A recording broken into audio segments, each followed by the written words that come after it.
Chega de moleza, é hora de aprender e aprender a palavra de Deus. Qual foi o motivo do dilúvio? Eu já ensinei aqui, olha que coisa maravilhosa. Se você ler do capítulo número 1, do 1 até o 6 do livro de Gênesis, você estuda tudo sobre o povo que viveu antes do dilúvio, que nós chamamos período antediluviano. Período antediluviano, tá? Então é o que nós vamos fechar hoje. Tudo que acontece antes do dilúvio. Leia do capítulo 1 até o 6 da Bíblia, do livro de Gênesis. Facinho de ler. Meia horinha você lê tudo, tá? Então vamos para o segundo slide, por favor. Qual foi a causa do dilúvio? Decore isso aí, anote no seu caderno. A corrupção da humanidade. A humanidade se corrompeu. Então Deus resolveu exterminar a humanidade. E só 8 pessoas foram salvas. Vamos dominar aqui o nome da... Não tem o nome das 8 pessoas, mas tem o nome de 4. 4 pessoas das 8 nós temos. Né? Infelizmente nós não temos o nome de nenhuma mulher, mas sabemos que foram 4 também. Então vai lá, conta comigo. Noé, a sua esposa, Noé e a sua esposa, e os seus 3 filhos e as respectivas esposas dos seus filhos. Nome dos filhos: Sem, Cã e Jafé. Sem, Cã e Jafé. Decorou? Então, 8 pessoas. Noé e sua esposa, Sem e sua esposa, Cã e sua esposa, Jafé e sua esposa. Só 8 pessoas foram salvas. As demais pessoas morreram afogadas nas águas do dilúvio. Tá bom? Essa é uma doutrina, hein? Nenhuma se salvou, exceto a família de Noé, composta de 8 pessoas, tá bom? Muito bem. E que texto nós tomamos como base para ver esta corrupção?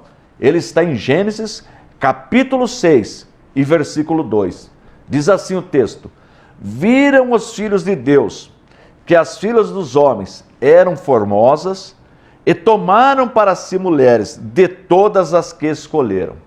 Então nós temos uma questão para ser resolvida aí. Assim como nós resolvemos a questão de quem foi a mulher de Caim na aula anterior, nós temos uma questão para resolver nesse versículo. Viram os filhos de Deus. Quem são os filhos de Deus? E depois diz que as filhas dos homens eram formosas. Quem são as filhas dos homens?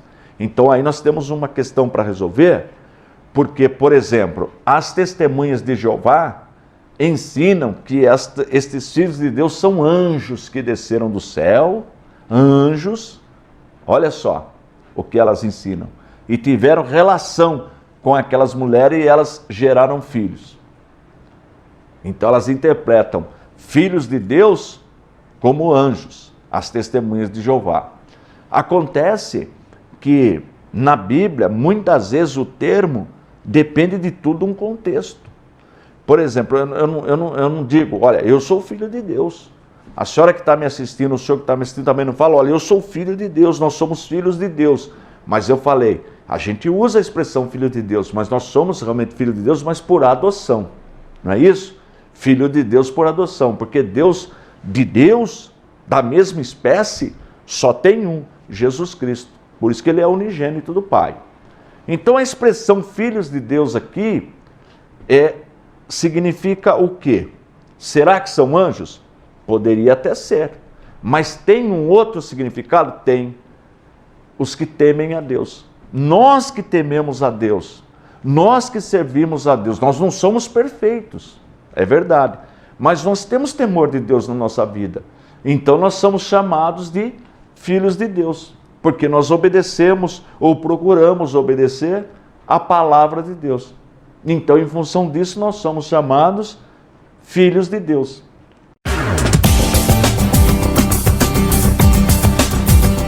Chega de moleza, é hora de aprender e aprender a palavra de Deus. Nós estamos estudando história dos hebreus. Por que Deus escolheu a nação de Israel? Qual o propósito de Deus?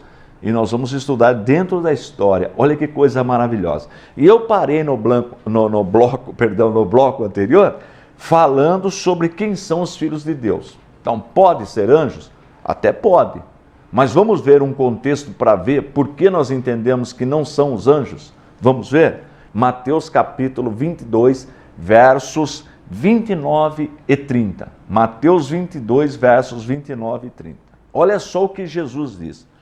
Jesus, porém, respondendo, disse-lhes: errais não conhecendo as Escrituras, nem o poder de Deus, porque na ressurreição nem casam, nem são dados em casamento, mas serão como os anjos de Deus no céu. Então vamos entender isso aí. Ora, se lá no céu não tem casamento, nem se dão em casamento, significa que os anjos não têm relação. Os anjos não têm sexo. Não tem anjo e anja, masculino e feminino. Não tem. Anjos são criados assim, eles não se multiplicam. Eles não se multiplicam. Deus criou um tanto de anjo e é o tanto que existe até hoje. Não é o caso da raça humana que Deus criou e em Gênesis 1 e 28 mandou multiplicar. Mandou multiplicar. Ou seja, de um casal, hoje nós estamos em 7 bilhões de habitantes. Não é verdade? Então os homens multiplicam por meio do relacionamento, as mulheres geram. Anjo não. Anjo não se casa e não se dá em casamento. Então, se Deus fez uma quantidade, ele fez, aliás, uma quantidade X de anjo, é a quantidade que existe até hoje. Que existe, ele não se multiplica. Logo, partindo do que Jesus, a maior autoridade do assunto, ensinou, logo, aquela citação de Gênesis 6 e 2, nós temos que interpretar filhos de Deus como as pessoas que temem a Deus. As pessoas que temem a Deus. E quais eram as pessoas que temiam a Deus? Os descendentes de Sete, que nós estudamos na aula passada. Os descendentes de Sete temiam a Deus. E quem são as filhas dos homens, ou seja, filhas daqueles que não temem a Deus? Os descendentes de Caim, que nós chamamos caimita. Então, na terra, nós temos dois grupos. Nós temos os descendentes de Caim, que são os filhos dos homens, ou as filhas dos homens. E os descendentes de Sete, que são os filhos de Deus, a linhagem que teme a Deus. Mas então, o que aconteceu se tem uma linhagem que teme a Deus, que são os filhos de Deus, e uma linhagem que não teme a Deus? Por que Deus resolveu exterminar, matá-los afogados nas águas do dilúvio? Por quê? Porque houve uma corrupção. Ou seja, os filhos dos que temiam a Deus, a linhagem de Sete, a linhagem piedosa, começou a se relacionar, a se misturar com aquelas mulheres que não temiam a Deus. Tomaram para si de todas as mulheres que escolheram. Então o que aconteceu? Houve uma corrupção. Não tinha mais pessoas temendo a Deus, porque se corromperam com os ensinamentos daqueles que não temiam a Deus, com aquelas mulheres, enfim. E aí, Deus viu que houve uma mistura, que não dava para saber mais quem era filho de Deus e quem não era, porque misturou tudo. Imagina hoje nós temos a noiva de Cristo, a igreja é santa, a igreja foi comprada pelo sangue de Jesus, foi comprada, e Jesus alerta que como aconteceu nos dias do dilúvio, assim será na vinda dele. Olha o que Jesus também ensina, porque na época de dilúvio, Jesus fala assim, casavam e davam-se em casamento, e não perceberam, até que veio o fim. E Jesus fala a mesma coisa da sua vinda. Fala, olha, da mesma forma vai ser na minha vinda. Da mesma forma. As pessoas estão comendo, bebendo, dando em casamento, estão se misturando, se dando em casamento, misturando tudo. É essa a expressão de Jesus. E aí? Mistura quem é filho de Deus, ou seja, os tementes a Deus se misturarem com aqueles que não temem a Deus, que não têm compromisso com Deus, que vivem na mente humana, o que vai acontecer? Vai se corromper, se corrompe. A vinda de Jesus se dará em função disso. Olha o que Jesus falou, assim como aconteceu nos dias de Noé, que eles estavam se misturando todos, os que temiam a Deus com os que não temiam, e não perceberam. Então, é isso que levou à corrupção. Então não pode ser anjo que desceu do céu, filhos de Deus, como querem as testemunhas de Jeová, porque anjo não se multiplica, e aqui está falando que houve isso. Então, a interpretação correta que nós entendemos, com base no que Jesus ensinou, é que esses filhos de Deus são pessoas tementes a Deus. Agora vamos ver outro texto, Gênesis 6:12, e diz assim: e viu Deus a terra, e eis que estava corrompida, porque toda a carne havia corrompido o seu caminho sobre a terra. Está vendo? Toda a carne havia corrompido. Então essa mistura de quem teme a Deus, dos filhos de Deus, com aqueles que não temem a Deus, os filhos dos homens, leva à corrupção, leva à perdição. E aí Deus viu que só tinha uma família piedosa. Só Noé temia a Deus e sua família. Só Noé, mais ninguém. Então Deus, o que faz? Resolve terminar com aquela geração que estava corrompida. Não vai ser assim na volta de nosso Senhor e Salvador Jesus Cristo? Por que Jesus vai tirar a igreja da terra, o sal da terra? Né? Porque assim, o que estava acontecendo nos dias de Noé, Jesus fala, vai acontecer na minha vinda. Porque queriam saber como se dará a sua vinda. Assim como aconteceu nos dias de Noé, que começaram a se misturar, será na minha vinda. Né? Comiam, bebiam, davam-se em casamento, e se envolveram com as coisas mundanas e não perceberam. Não perceberão a volta de nosso Senhor Jesus. Por isso que o crente tem que estar sempre orando e vigiando. Não é isso que a Bíblia ensina? Orai e vigiai, para não ser pego de surpresa. A verdade é para não ser pego de surpresa, porque pode acontecer.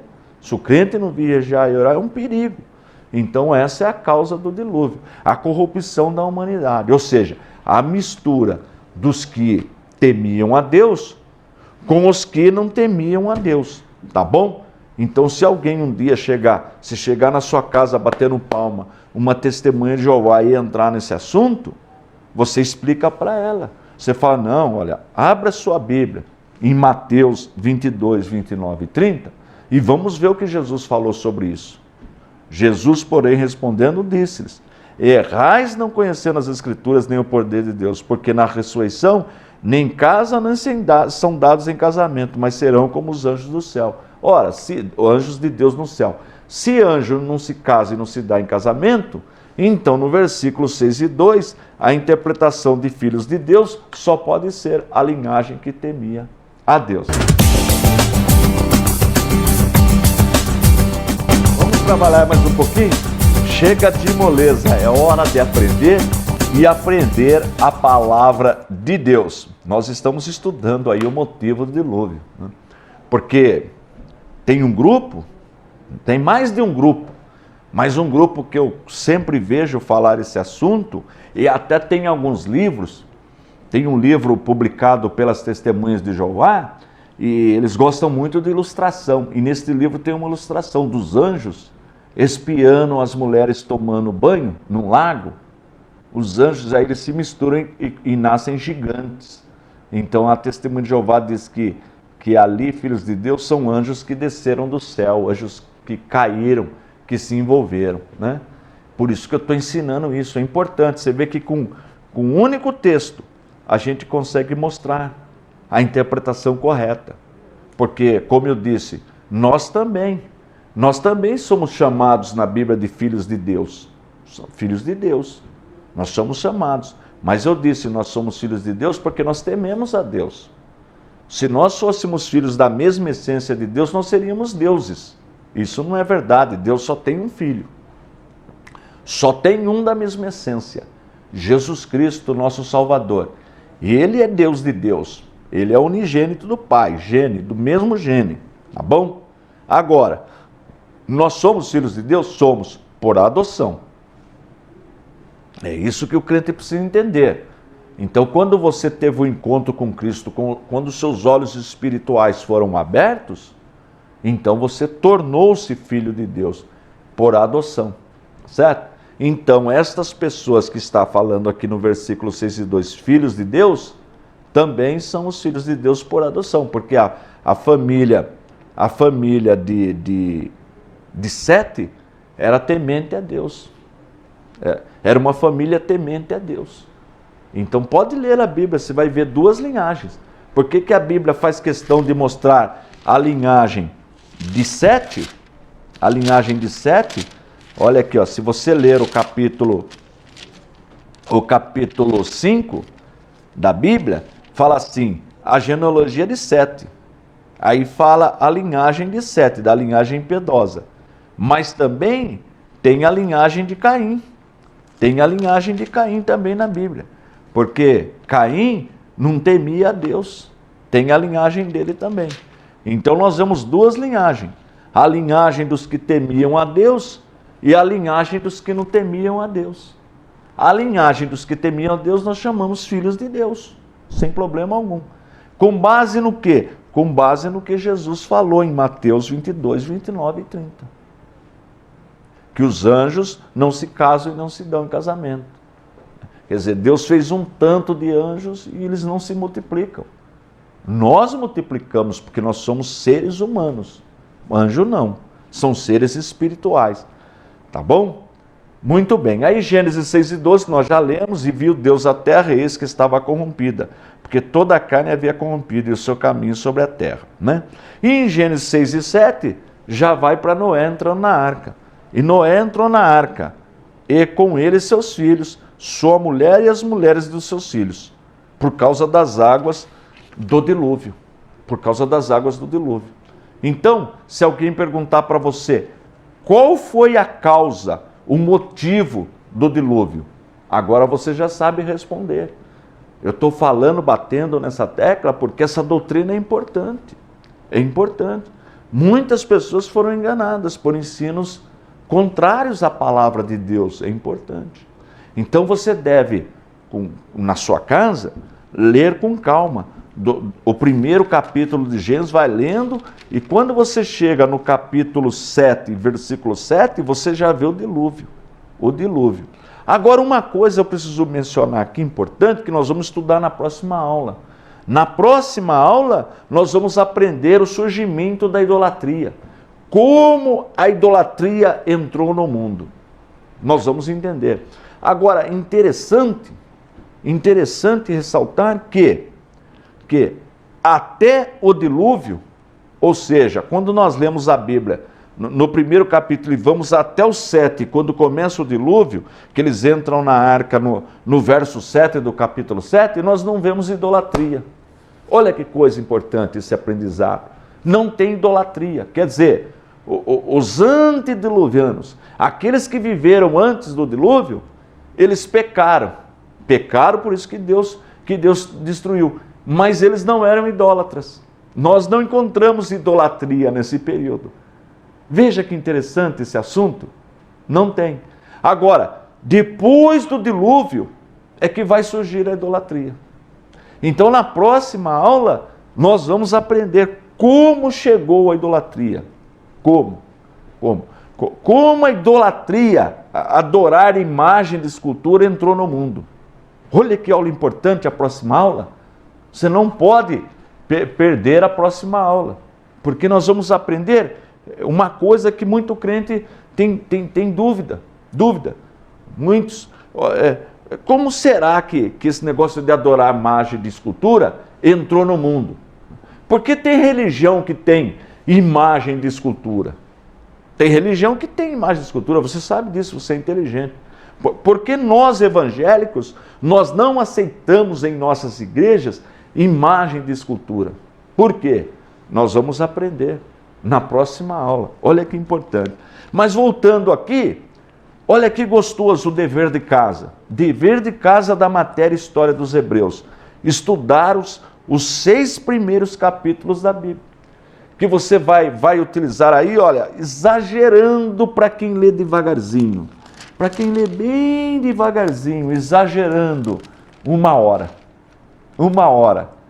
Como eu só vou dar aula de História dos Hebreus só na próxima semana, se você ler 10 minutos de Bíblia todo dia, quando chegar na próxima aula, você já está no capítulo 7. Olha que moleza, olha que gostoso. Então leia devagar, entenda estes 6 primeiros capítulos da Bíblia. Os 2 pontos polêmicos, vamos chamar assim polêmicos entre aspas, para nós não, mas tem gente que gosta de fazer polêmica, eu já ensinei. Que o primeiro ponto polêmico é quem foi a mulher de Caim.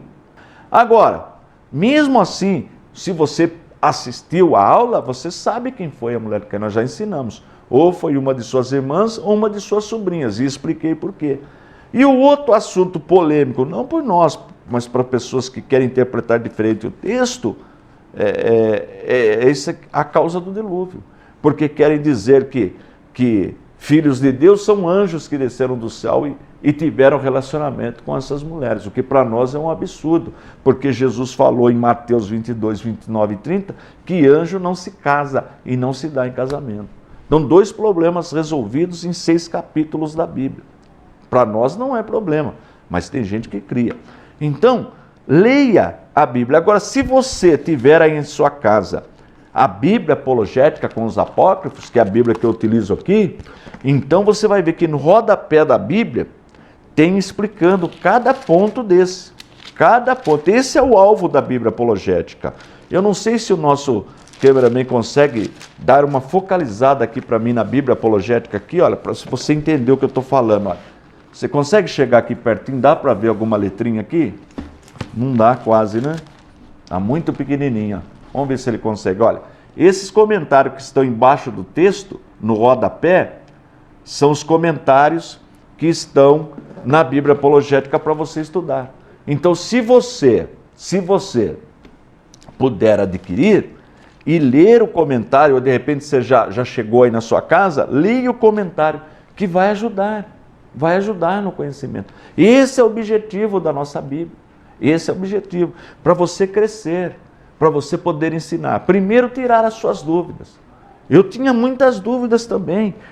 Quando eu era moço, tinha meus 20 anos, 17, 18 anos, eu tinha dúvidas, mas eu fui estudando e Deus foi abençoando, eu fui tirando. Então, todo crente sempre tem uma dúvida.